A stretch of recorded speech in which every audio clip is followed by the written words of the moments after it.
बिस्मिल्लाहिर्रहमानिर्रहीम, अस्सलाम वालेकुम। वेलकम टू माय चैनल दावत इस्लाम। मैं हूं आपका दोस्त शफकत अली ऑफिशियल। उम्मीद करता हूं कि आप सब लोग ईमान के आला दर्जे पे होंगे। सूरत माइदा की आयत नंबर 26 का तर्जुमा अल्लाह ने जवाब दिया, अच्छा तो वो मुल्क 40 साल तक उन पर हराम है, ये जमीन में मारे मारे फिरेंगे, इन नाफरमानों की हालत पर हरगिज तरस न खाओ। सूरत माइदा हाशिया नंबर 46।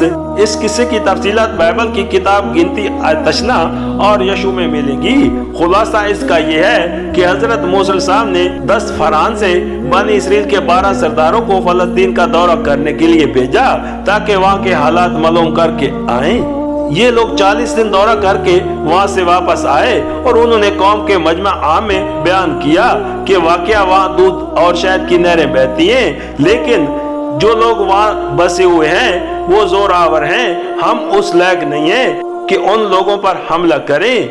वहाँ जितने आदमी हमने देखे वो सब बड़े कद आवर हैं, और हमने वहाँ बनी अनाक को भी देखा जो जबार है और जबारों की नस्ल से है, और हम तो अपनी ही निगाह में ऐसे थे जैसे टिड्डे होते हैं, और ऐसे ही उनकी निगाह में थे।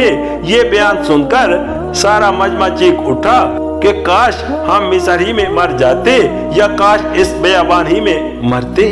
खुदावन क्यों हमको उस मुल्क में ले जाकर तलवार से कत्ल कराना चाहता है? फिर तो हमारी बीवियां और बाल बच्चे लूट का माल ठहरेंगे।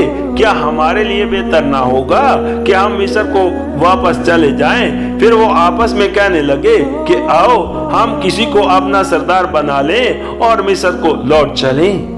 उस पर उन 12 सरदारों में से जो फलस्तीन के दौरे पर भेजे गए थे, 2 सरदार यशु और कलब उठे और उन्होंने उस बुज़दिली पर कौम को मलामत की। कलब ने कहा, चलो हम एकदम जाकर उस मुल्क पर कब्जा कर लें, क्योंकि हम उस काबिल हैं कि उस पर तसरफ करें। फिर दोनों ने यक ज़बान होकर कहा, अगर खुदा हमसे राजी रहे तो वो हमको उस मुल्क में पहुंचाएगा, फकत इतना हो कि तुम खुदावन से बगावत न करो और न उस मुल्क के लोगों से डरो, और हमारे साथ खुदावंद है सो उनका खौफ न करो।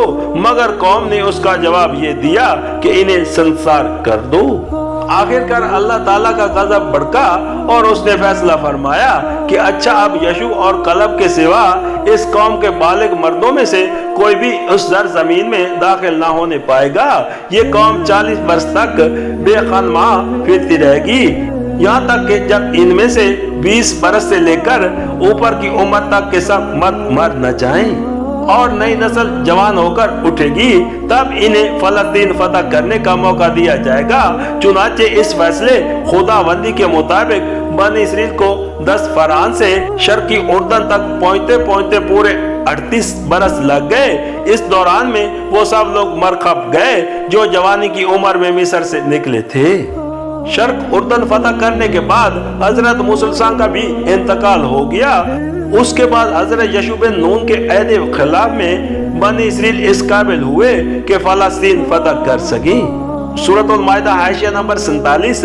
यहाँ इस वाक़े का हवाला देने की गर्ज सिलसिला बयान पर गौर करने से साफ समझ में आ जाती है। किस्सा के पहरियों में दरअसल बनी इसराइल को ये जतलाना मकसूद है कि मूसा के जमाने में नाफरमानी, इनहराफ और पुस्त हिम्मती से काम लेकर जो सजा तुमने पाई थी, अब उससे बहुत ज्यादा सख्त सजा मोहम्मद सल्लल्लाहु अलैहि वसल्लम के मुकाबले में बाग़ियाना रविश इख्तियार करके पाओगे।